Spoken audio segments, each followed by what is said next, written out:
Hello, I'm Dr. Johnson, your host. If you want to share this screen, just press the button at the bottom of the screen. Sharing is caring.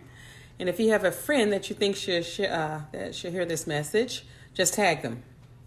Okay. Hope you had a wonderful day today. Just waiting on some people to join us. Okay, great. So welcome to the Gorgeous Glow Skin Show. I'm your host, Dr. Sonia Johnson. I'm a board-certified dermatologist and creator of the GRxSystem. I help women who want to have even and clear skin tone with increased confidence. If that's you, you're at the right place. So today we're going to talk about what to do after you have a microdermabrasion and sure enough, you have some irritation. So basically, what to do when you have a bad outcome after a microdermabrasion treatment. So microdermabrasion, as I stated before, is actually to help exfoliate the skin.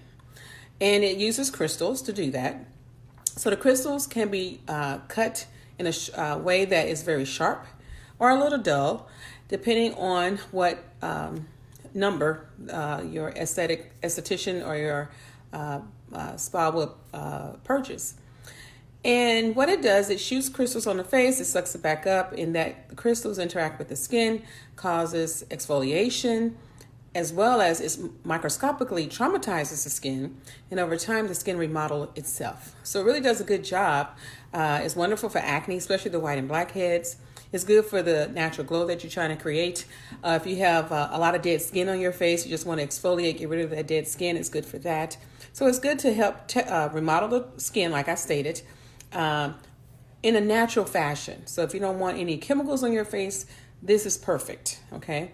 It also helps with, like I said, remodeling the skin, help with discoloration, help it by exfoliating. It's allowing that bleaching cream to work faster or any other treatments that you use to work faster on the skin. I recommend it once a month, and definitely if you go to a salon, they use sharp crystals. Whereas if you get something at home, it's not as powerful, so you can probably get away with twice a month treatment.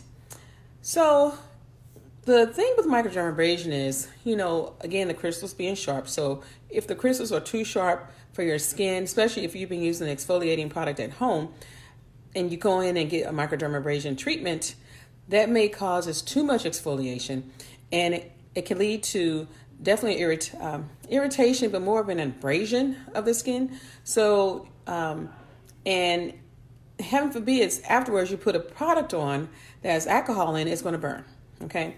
But by itself, if you use no other product, the sharp crystals can cause abrasion, as well as just using the microdermabrasion too long or going over the same area too much can cause an abrasion.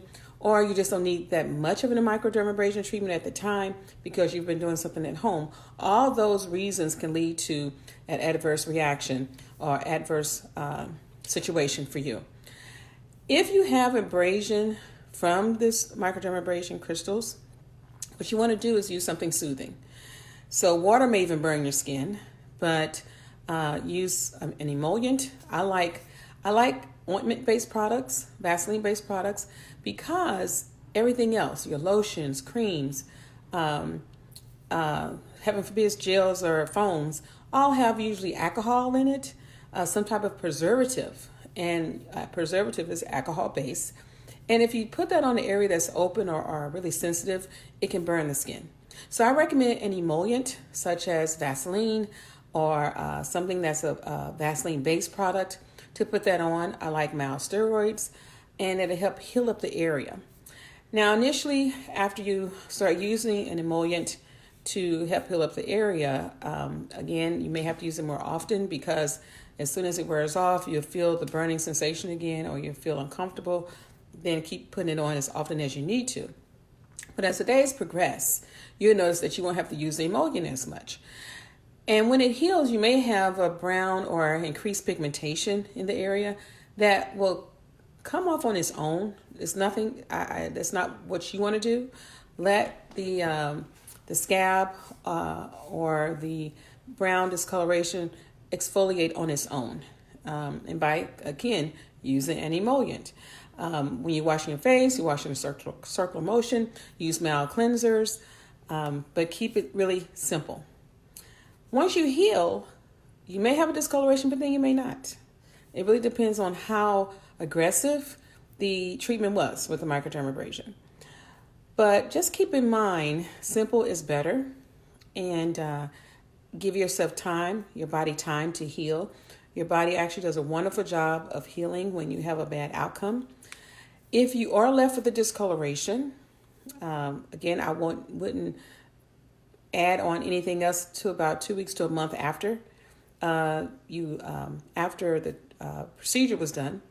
So again, giving your body ample time to heal. And after a month, then if you have discoloration, you can go on and do whatever you need to do, such as bleaching creams, or again, talk to your esthetician or professional facial person that you're seeing to take care of your skin to get input on what they recommend to do, to be done. So now that's for people if you're going to get microdermabrasions. Overall, it's not common to have this outcome. And I say that because as you're getting the procedure done, you'll feel it. You can tell if this is really sensitive or not. If it is, that's when you stop. So it's not something that will happen after the fact that you'll notice, oh, after I have a microdermabrasion, oh, now I'm sensitive. No, you can tell during the procedure. This is not something you should feel sensitivity to. So that's something you want to keep in mind. After the procedure, even if you don't have any problems during the entire procedure, after the procedure, you still need to be careful of what you're putting on. And again, you do not want to use anything that has alcohol-based products in it or ingredients in the products. You want to keep it really simple. So after your microdermabrasion, if all went very well, the products you want to use should be water-based products or a light lotion of some sort. So other than that, like I say, you shouldn't have any problems. So there are other products that you can use if you do not care for to have a microdermabrasion technique. There are other microdermabrasion beads or little crystals that you can get in the paste, add water, and just rub in a circular motion yourself so you have total control. It's not dependent on a machine that's doing everything, or even a professional. You can do this at home. But again, just make sure, like I stated, that you keep it simple. You don't put it on sensitive skin. And again, don't overdo it. Because over time, as you keep getting this treatment done or you perform this treatment yourself, you will get the results you're looking for, which is anti-aging effects, natural glow effects, remodeling of the skin, and of course, controlling your acne. Any questions? Okay, great. Well, thank you again for joining me. I'm your host, Dr. Sonia Johnson. I'm a board-certified dermatologist and creator of the gorgeous GRx system. I help women who want to have even and clear skin tone with increased confidence. If that's you, again, you're at the right place. We have a product that you may want to consider. Just go to GRxSkinNow.com. And the product is it's called Microdermabrasion Scrub. So this is an option for you if you do not want to use the machine with the crystals. We have pumice stones that's grinded up into a paste that you just add water and rub on your face. You can do this 1 to 2 times a week, and that will help with those same outcomes that you're looking for, which is smoothing of the skin, help remodeling of the skin, controlling the acne, and getting you that natural glow. Again, GRxSkinNow.com. Take care.